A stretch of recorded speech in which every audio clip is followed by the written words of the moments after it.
Did you know that Japan not only has a weather forecast but a cherry blossom forecast?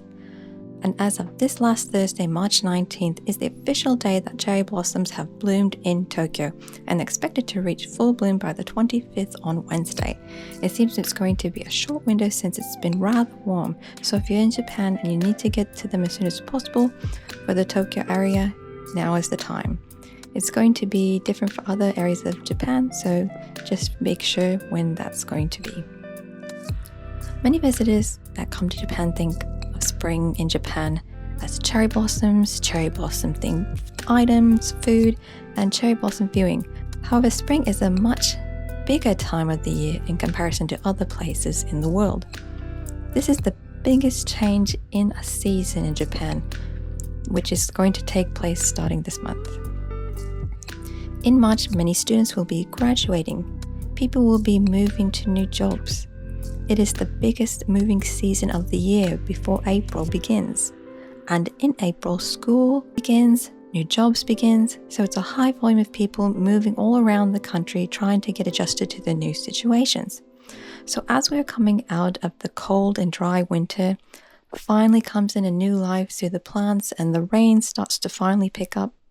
However, there's another difficult side about Japan, and that is pollen. Many people in Japan have really bad hay fever. Yes, Japan has it too.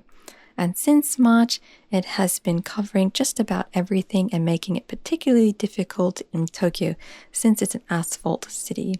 So even though it's a beautiful time, unfortunately, it's a time for suffering for a lot of people. So how do they manage to get through it? Well, there's a few things that Japanese use. According to Yahoo Japan's weather app, you can even see how bad the allergens are going to be. And on the 20th recently, which was the official day of spring in Japan, has pretty bad allergens. And it seems it's only going to get worse this week. The biggest allergen is cedar trees for March in Tokyo. Even people are able to report on the app how bad the allergens have been affecting them personally. So here we're going to go over some things that Japanese use in order to combat this problem, and maybe if you suffer from allergies, it might help you just a bit when you're in Japan, whether you're visiting or living. Of course, the first thing is you always need to have is tissues, and Japanese love tissues for either at home or to carry in maybe the cutest or simplest packs.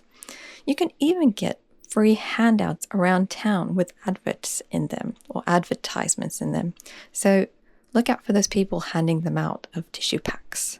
Another good thing to have is handkerchiefs, just as another great backup, or hand towels as well. Since a lot of people's eyes get really irritated, having eye drops is another thing that they really depend on. However, Japanese eye drops tend to have menthol-like ingredients in them to feel refreshing to them. However, if you don't want this, this is the one brand that has the least amount I was able to find for dry eyes, and you can also get eye drops from the doctor, which doesn't have any of that at all. And of course, Japanese cannot live without masks, and there's so many varieties and colors and designs, shiny ones, gradiated colors, ones that fit comfortable to your face. Even a makeup brand company made eyeshadow to match some of the masks that they produced. But you can still get typical white masks. Particularly, there's this one kind of mask here that can fit around the shape of your face with the least contact. So it's really nice. Another thing Japanese use is allergy eyeglasses. These have high rims in order to prevent allergens coming in around the eyes. And I wear these especially when I'm riding a bicycle or there's going to be a lot of wind in the day. With everything flying around, I tend to get dry eyes easily. So this helps to combat that a little bit better. However, if you're wearing a mask with these glasses or any glasses, this can be your worst enemy, so you will have to be careful.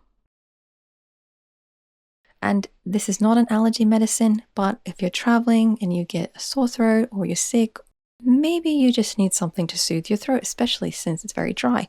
And using propolis spray can be really useful, and it tastes really nice as well too. Or you can just get throat candy in Japan. This is the best brand that I like, which is really nice. It tastes really similar to the Western style, which is ryukakusang. It also has a resealable bag as well.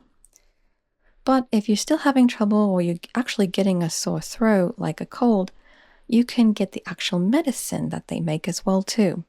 And what's interesting about this is little packets, and I choose the mint flavor, which is very lovely, and you can put it directly into your mouth and let it dissolve. And you can have up to 6 little packs a day as an adult. And beware, since this is a medicine, you can only buy about 2 boxes at a time at a drugstore. Thus, you can have only up to 6 little packets a day. Another good thing is to have a clothing brush, and this is to use when you get back from going out and brushing the pollen off your coat and your clothing, and also having a hairbrush to brush the pollen off your hair. And what everybody needs in spring, since the weather is so unpredictable, is having a compactable umbrella, and possibly to also deflecting the sun rays. So as we get through March and start into April, which is the official new school year, fiscal year, and new jobs for many people, it's going to be a really busy spring and people are going to be working extremely hard. So if you're in Japan these next few weeks, look around you. If you see moving trucks or young people in suits for graduation or starting their new jobs, you might notice a lot of things that maybe you probably didn't know before watching this video. So what were you surprised to learn the most about spring in Japan? Whether you are visiting or living in Japan, please let me know in the comments below. 最後まで見てくれてありがとうございました。また次回の動画で会いましょう。Thanks for watching to the end, and we'll see you in the next video.